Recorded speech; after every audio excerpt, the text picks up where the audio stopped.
It's Birdbox, bitch. Whoop whoop.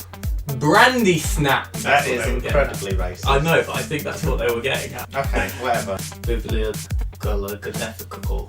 It's so beautiful. No, I'm fine. You did pick a lane, internet.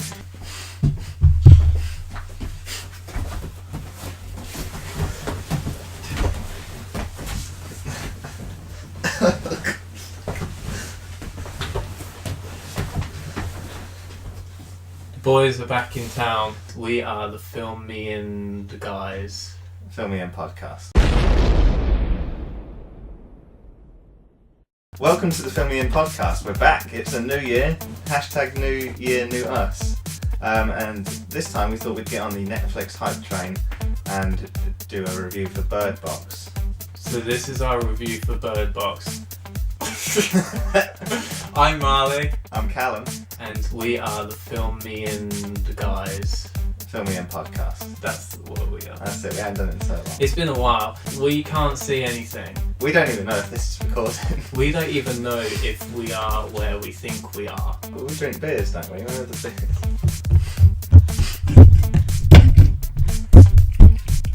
You got it? Today we're drinking... I can't tell you what we're drinking because we don't actually know. We're here to talk about Birdbox, the new Michael Jackson movie on Netflix. Oh no, Sandra Bullock. Sandra Bullock. But she does look a bit like Michael Jackson, let's be honest. Yeah, that new nose ain't doing anything for her, bless her. Why is this so awkward? I don't know, it's just, I think it's in... Is it because we can't see? Does that make it Maybe. more difficult?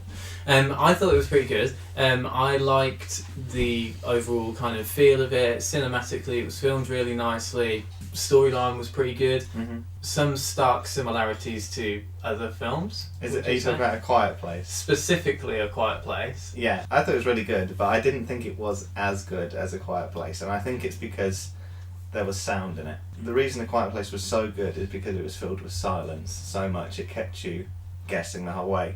Whereas with Birdbox you could tell it was going to be a sort of scary part coming up because of the music build, as any like sort of common horror thriller film would be. I suppose A Quiet Place felt more original. Yes. But I actually think I possibly preferred Birdbox. Okay. From a sort of production value standpoint, I felt like it looked a lot nicer, like it was more nicely put together. It was also nice to not have someone chewing popcorn in my ear hole. When I went to watch A Quiet Place, you could hear anyone, they could be like all the way across the cinema and you'd still just hear them eating popcorn. And it was kind of annoying. But obviously Birdbox isn't in cinemas, so I didn't have people eating popcorn near me. Birdbox is actually a book as well, I found out afterwards. So maybe they have got this sort of originality. Maybe Quiet Place copied them. Yeah, maybe. Yeah, I thought it had a pretty star-studded cast in it. John Malkovich, Sandra Bullock. John Malkovich, Pascal Savage. Yes. So after he was overthrown by Sir Johnny English, he became a grumpy old man. Didn't let people into his house. I thought the way they sort of cut back and forth between it as well was quite good. It sort of started near the end. Yeah. On the river sort of thing, and then it cut back as to like what was happening. One thing that I found really interesting was right at the very beginning, when Sandra Bullock is at the doctor's, they made like a really big point of you knowing who the doctor was. Yeah. And I was like, well, she's obviously relevant because like her name was written like Beckham. behind them. Is that her? Yeah, it's whatever her name is. That Bendit like Beckham. It's Bendit from Bendit like Beckham. They had her name like behind them in massive letters, and I was like, well, that's obviously relevant. It's foreshadowing, isn't it? Yeah, and then obviously we get to the very end, and there she is. Yeah. Spoiler alert. Spoiler if you haven't seen it. You can say spoiler alert after you've given the spoiler. That's okay. Yeah. It still counts. Sarah Robert Paulson is in it. Oh yeah, her name is Sarah Paulson. Yeah, she plays her sister. She plays her own sister. No, she plays Sandra Bullock's sister. Oh, okay. And Sandra Bullock's character seems to be a bit of a loner. She doesn't really like anyone, but she's pregnant. And Sarah Paulson is her like horse wrangling sister, and quite Yeah, why outgoing should have and- horses so I don't much? know. Well, It's they not made really a explained. big point of horses, and then Yeah. just there was no relevance to horses. No, yeah. Sarah Paulson's character kills herself. She crashes the car. Her eyes go all weird. don't Her they? eyes go all like goopy, Yeah. and then she walks out in front of a lorry and she gets squished. She just gets squished. Oh. And that's pretty kind of graphic as well when she I gets I squished. thought it was quite brutal, the whole Yeah. film, like the whole sort of kills thing, like. I suppose you can get away with it on a platform like Netflix because you know that you're going to have a mass audience. Yeah. And you know that people who aren't old enough to watch it are still going to be able to watch it. Whereas in the cinemas, if they make something quite as brutal as that and then release it, they're cutting off like they're sort of 15 to 17 year olds Yeah. because it's too gory for them to be able to watch it. Yeah. Clever. There's a little bit of hoo-ha, isn't there? There's a bit of mass panic, and then most of them, these survivors, get caught in a house, don't they? In grumpy old No, Pascal Savage's house. It's not his house. Oh, is It's it that not? Asian bloke. Are you sure it's his house? No, Pascal I think it's- Savage is next door to the house that they're in, How do you know? because he says he was going to build some big glass extension on his house. Oh. And then Sandra Bullock was like, "Why does that annoy you?" He says, "Well, I have to look at it." Yeah, but that doesn't explain anything. Okay, whatever. I think it was Pascal Savage's house, and I think that because this grumpy old man has got loads of CCTV, and because the other guy's Asian, he knows how to use it. I think that's That what is they were incredibly racist. getting at. I know, but I think that's what they were getting at. I don't think they were. Okay. Agree this week. No, you wrong. Okay, so if you haven't already seen Birdbox, if you look at wherever these creatures are, they're invisible. You never see them. You just see loads of leaves flying around everywhere, and they sort of like. And they go glassy-eyed and then... How does anyone know where anything is when it's not autumn? That's my question. Then it makes you either kill yourself or become some kind of loon that forces other people to look at it. Yeah. My theory on the whole sort of premise of Birdbox is that it's some sort of rapture. It will make you see your worst fear or deepest sadness, so you kill yourself. So it's sort of like a punishment in that sense, okay. because it's rapture. But all the crazy loons, I feel like they don't have any morality or anything like that. So they that are makes sense. they are void of it, and they don't have anything to fear. So that's why they can see clearly, and they are sort of minions of the demon of rapture. What is your opinion? It's definitely like got some kind of Religious like, overtone. biblical, Yeah. biblical. Mm. It's got Yeah, biblical. It's definitely got like biblical connotations because there are references to that, aren't there, towards it being like the end of the world until they get killed by the people that are trying to not die. Yeah. And then I don't know what happens to them after that because there's no reference to an actual afterlife in this. No, I think it's just you're dead. You dead bled. Well, there's two parts of this film that I was a bit like, it raised an eyebrow somewhat, and I thought, this is a bit silly. When they're in the supermarket, they're just picking and choosing what they want, like they're doing a weekly shop. Yeah. I mean, it's the end of the world. I'd be clearing those shelves like one arm all into the like, trolley. It's not like it's been the end of the world for like months on end. At this point, it's like 6 days into it or something, isn't it? It's not a huge amount of time. So they would still be in super panic mode. It's not like you'd be like, oh, I could really eat some Cheetos right now. Because you probably had Cheetos 6 days ago. Yeah. And then the other thing that sort of, I was like, hang on, what? Was the school for the blind, spoiler, that's where they get to in the end. It's the school for the blind. That's the sort of safe haven. I didn't even consider that blind people wouldn't be affected. Daredevil would be an absolute Yeah, G it would. in this Yeah, film. It- Like, it he wouldn't would- even it- bother him. He could just walk Because to the shop. I didn't even think about it all the way through. It's kind of like the Book of Eli when you get to the end. He's and you're blind. Like, ah, blind. Yeah, I get it. Yeah. And then you get to watch it again, knowing that. But what I didn't understand was, why is it in the middle of a forest? Because surely the blind children need to get there. Yeah. In Like- general, I mean, like I'm sure during blind term children time. aren't having to walk to school on their own. They probably didn't consider that when they were building the school. They probably didn't think, oh, we should probably think about not putting it in the forest because a few years from now there's going to be this crazy incident where the entire world starts killing themselves. So I think your theory falls flat on its face. On Okay. that one, mate. You know the part where where they're going to go down the rapids and she's saying, oh, I've got to When pick she has one to of look. you to look. Yeah. And obviously you think that she's going to pick girl Yeah. because girl isn't No. her daughter. Yeah, correct. And you think that she wouldn't want to sacrifice her son. Mm. And it's kind of nice that she doesn't do that. Also, my blindfold's just fallen off my face. Well, you're dead then. Am I dead? Unless you close your eyes. I'm dead. I can't see You should what's going on. look.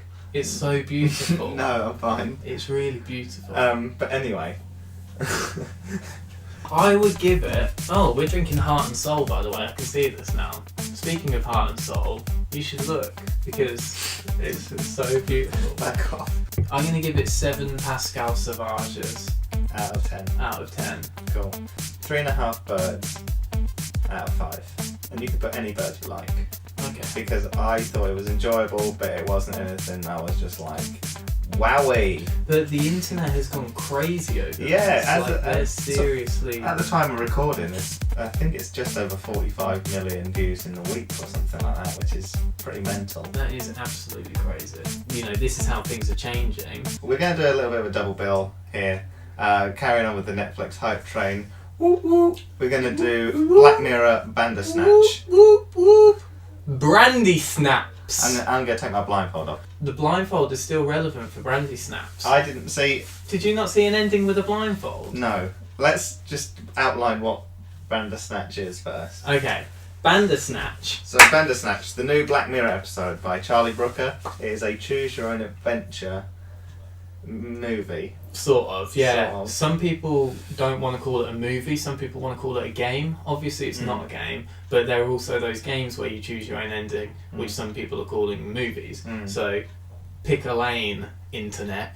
It's got some serious nostalgia to this. Yeah, all set in 1984? Yeah, do you think that's a throw to George Orwell? Perhaps, yeah. Because that would make sense, but no one's mentioned that. From anything I've seen, no one's been talking about George Orwell. So you heard it here first, y'all.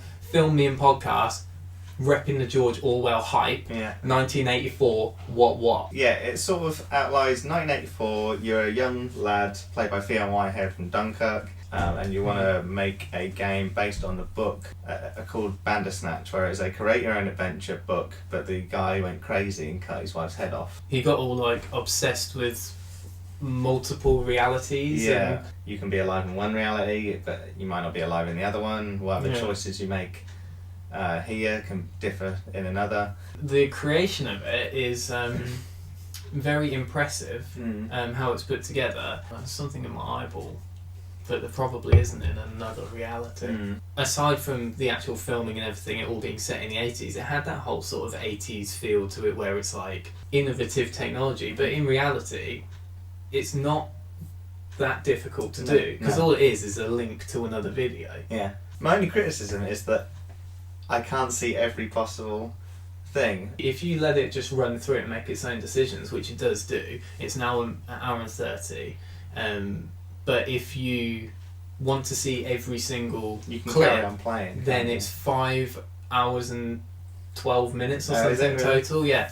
And I've seen every single section, Right. but I didn't watch it for 5 hours. I just skipped forwards through. It doesn't have like an actual timeline where you can drag to like buffer through, but it does have like you can skip 10 seconds. Oh, okay, right. Yeah. The first ending I got, Mhm. I told him to accept the deal with Chabadi G. Yeah, I also...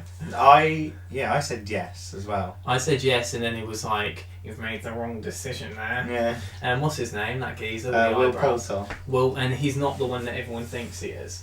People keep getting him confused with that other guy who's in other Black Mirror episodes. You know, the Star Trek guy, which is the best Black Mirror episode ever made. FYI. Yeah. What, he's in the guy from Game Night?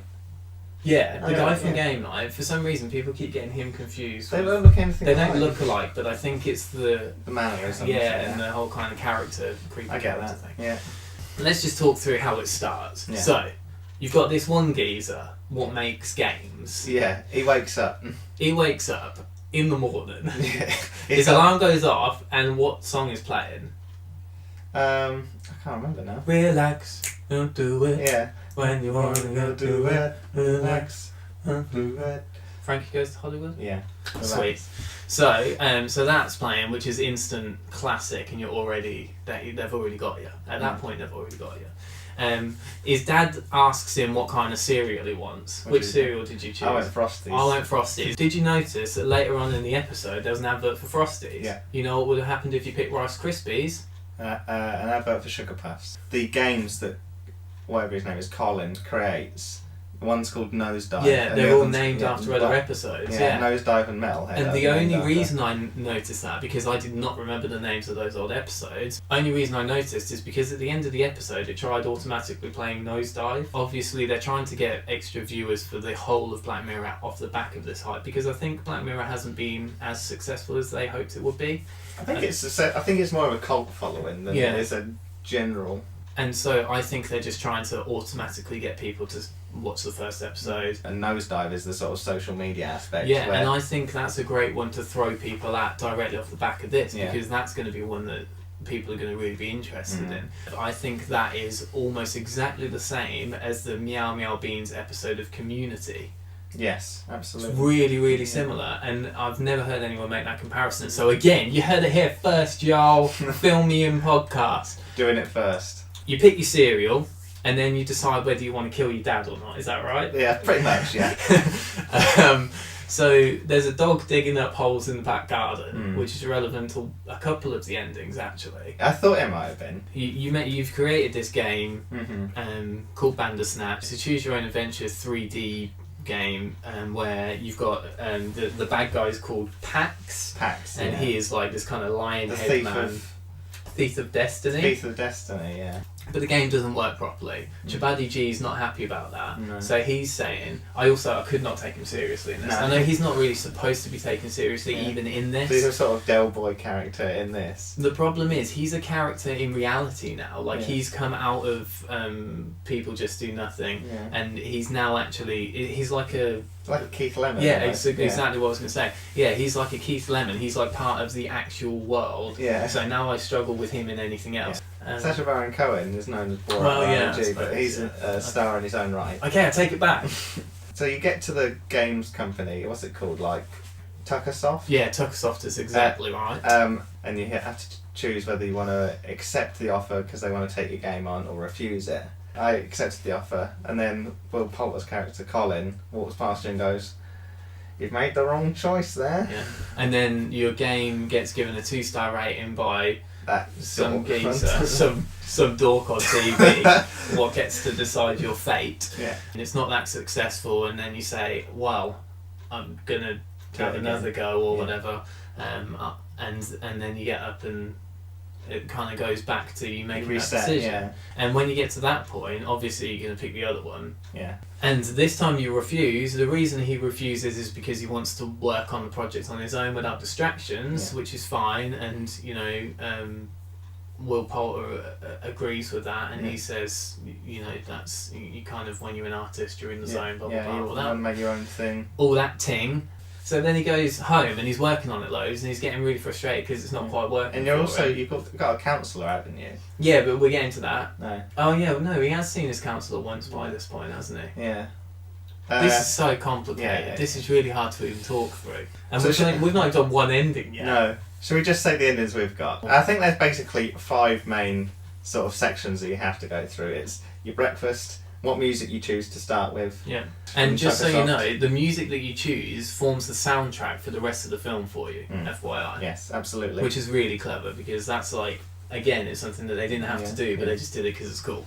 So, accept or refuse at Tuckersoft, and then you go to W.H. Smith's and you choose a vinyl to program to, and then you get in the hole, so you get so concentrated, you get in a mental block, so you go and see Colin.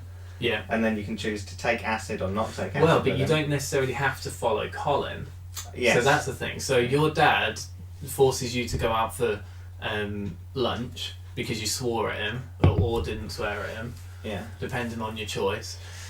So you go out for lunch, but what he actually does is he takes you to the doctors. Takes you to the doctors, and you then get to choose whether you go into the doctors or whether you follow Colin, because you see him down the street. If you follow Colin, you go down this rabbit hole where you take acid, and it ends up with either you jumping off a balcony, or you choose Colin to or die. Colin jumping off a balcony. If you jump off a balcony, you die, and it goes back to the decision to either follow Colin I or didn't not. pick that one.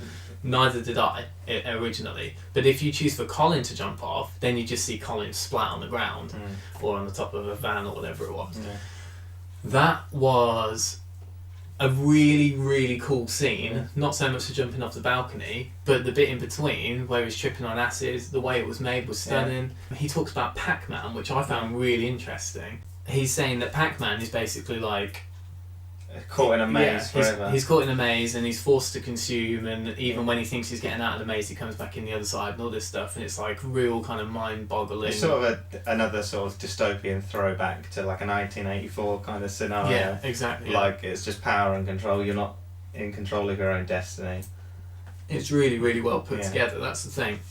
And nicely scripted as well. So then either Colin dies or you die. Either way, you if Colin dies, then actually you have this weird relationship with Colin's girlfriend where you know her and she doesn't know you. Yeah. And that happens a little bit later on where she shows up at the door looking for Colin, and you kind of want to say, well, he jumped off a balcony, but he didn't actually do it. It's like it's a reality that happened in your mind because you wake up in the back of your dad's car and it's kind of like it was a dream. Yeah. But it also is kind of like it wasn't because Colin's missing. It's one of those sort of fragments of reality. It's a confusing loose end, except it ties itself back around to Colin actually isn't missing at all. He just disappears every now and then. Yeah.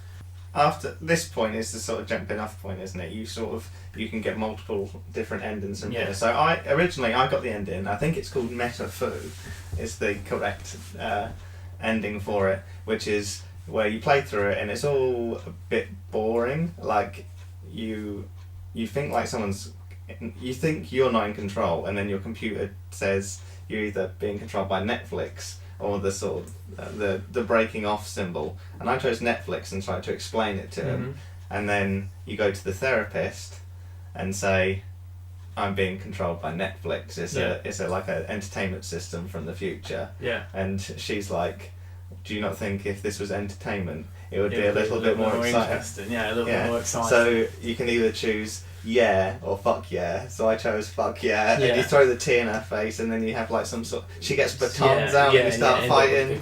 Your dad gets you by the throat and you kick him in the dick. Then you go through the fight scene, but towards the end of the fight scene you get given two options which do have different results. Right. And that's to jump out the window or to fight. So if you choose to jump out the window, we end up in a scenario where Stefan is trying to open the window, someone yells cut, and we're on a film scene, and this ending is Stefan's character is being acted and they're on a film set. He's got so involved in the life of Stefan that he thinks that he is Stefan and that it's real, and he's talking with the director of the film set, and his dad sat there and next to the director's chair just chilling, smoking a cigarette or whatever he's doing, and the whole thing is kind of thrown in as to a completely different real world dimension where you're watching him being filmed, and he thinks that he's living reality, but actually he's an actor. And it's a really, really cool kind of even more meta than what I thought. It's so out there that it's like a really, really clever twist. And now that's the last ending that I saw, and the only reason I saw it is because I heard that was an option and I hadn't seen it, so it took me ages to find it. It's like to get to that point, you've got to have made so many specific decisions. Then once you've done that, it gives you the option to end the credits or to like go back to a certain point. And then I have an argument with my dad. And it's either like kill dad or not kill him. And I chose to kill him, and you smack him in the head with an ashtray. Like some massive 80s glass ashtray. Yeah, something that Deirdre Rashid sat with on Coronation Street. And then so you get the choice whether to bury him or chop him up. And from here I did both options. I did chop him up, and you cut him up, and then it cuts to like the game review, and you get 5 stars. And then it And pans out and you're like typing on your computer and you're really happy and you just got your dad's head on like on the filing cabinet behind you. Yeah, but then it like sort of says that he was later arrested. Yeah. For killing his dad, and then I chose Berry, and as you're going to like move the body out, Colin turns up at the door. All right. Okay. And you have a knife in your hand because you don't know who it is, and you tell Colin, I killed my dad, and he's like, well, are you going to kill me or let me go? And I chose to let him go, and he went, well, thanks for that. The other thing is, if you choose to kill Colin, I think he lets you kill him. I haven't seen this bit because I didn't ever get to that option. No. The reason he lets you kill him is because he's like, well, multiple realities, doesn't matter if you kill me here because I'm alive there anyway. The Pearl ending, Pearl is Colin's daughter. Yeah, and you see her very briefly when you go to Colin. If you follow Colin and go to his house, it's just a baby in his arms and goes, this is Pearl. Yeah. She isn't the person in reality who created the episode, but she is portrayed in the film as the person who creates the episode as a throwback to the game that Stefan created. So it's so like in depth and meta, isn't it? Like, it is. It's crazy. So it cuts to a news report, like, I guess we could say it's modern day. Yeah, it's basically today, and it says about like the old Bandersnatch game that failed because of Stefan's actions, but then Pearl, she found it in Colin's drawer or something. Yeah. And she decided to make a TV show called Bandersnatch for Netflix. Yeah. About it, and she's doing all the sort of the offsets, like different realities and stuff. And she's basically a mirror image of Stefan trying to create the game in a sense that it's really complex and really difficult and she's really struggling to do it. And again, it's like she doesn't realise that she's trapped in that same mess of reality that Stefan was stuck in, and that we actually are choosing her actions, and her action is either to destroy it's the sort game of like or a to curse, report isn't it? The Bandersnatch thing is sort of a curse. If you get involved with it, then you're not in control of your own destiny. Exactly. You start playing as Colin's daughter, trying to create Bandersnatch as a Netflix show, and she realises that her actions as she's drawing it are the exact same as the old game that Stefan's drawn. So you can either spill tea or destroy the computer, and you just get the keyboard and just put it through the screen, don't you? Or I think I spilled tea on it because I didn't spill tea initially because I thought it was kind of boring. So when she does that brings up the end credits automatically. That means concrete ending. You can't go any further. Then there's a post-credit scene. Did you see? So after the credits, if you watch through the credits, then Stefan's just on a bus and he takes out a cassette and it says Bandersnatch soundtrack or something like that. He pops it into his Walkman and listens to noises and stuff like classic 80s arcade game type. All that sort of stuff. But apparently someone worked out you can translate that audio into a QR code that takes you to an actual website in the real world. In this reality. The one that we're in right now. You can download Nosedive. You can download Nosedive and actually play the Nosedive game. And there are loads of other little kind of nice trivia things for people on there. I'm sure you don't have to actually do the whole QR code. Someone's already done that for you. You can just find the link on the QR code somewhere. And scan it, I think we should leave the viewers to tell us their other endings. Absolutely, so we won't go through every single... No, I mean, we've gone through more than enough. And I'm tired and confused already. Yes, my brain I feel like it's melting out of my ears. I thought it was fantastic throughout. I really enjoyed the storylines. There wasn't an ending that I wasn't happy with, including the ones where he goes to the safe, which we haven't spoken about. But spend 5 hours watching it, watch every ending, because honestly it's just the gift that keeps on giving. And you can talk to people as well, because this is the first time me and Marley have spoken about it, and we have completely different endings. Do you think it's the kind of thing that they're going to make more of? I believe so, yeah. I think they will make one more. I think someone will make one more, and then I think no one will watch it. Really? Yeah, I think it's the kind of thing that's going to be a massive gimmick that is really good and really interesting, but as soon as someone else makes it, it's going to come under criticism as you've copied this or it's just that again. Eventually, people don't want to have to interact with a film, they just want to watch a film. True. So I think it's going to die out. I'm going to give it 4.5 ashtrays out of 5 because I thought it was fantastic. I haven't even seen all of it yet, like Marley has. 4.5. ashtrays out of 5. I'm going to give it 9, which is actually the same. Yeah, it's the same. And I'm going to give it 9 Shabuddy G's. It's just this ever so slight delay in interaction that I found a tiny little bit annoying, but I'm being really, really picky. Yeah, tell us what you think in the comments below. We are going to be back on it this year. 2019, the Film Me In podcast year. New year, new me. Yeah, hashtag new us. Argue with us, tell us what you hated about it, tell us why it's rubbish, tell us what you thought of Birdbox. Talk to us in person if you actually happen to know us in the real world. Yeah, in this reality. Don't forget to like, share and subscribe and tell your mum. In this reality, your mum doesn't understand Bandersnatch, but in another reality, she might do. Yeah. Peace out, y'all.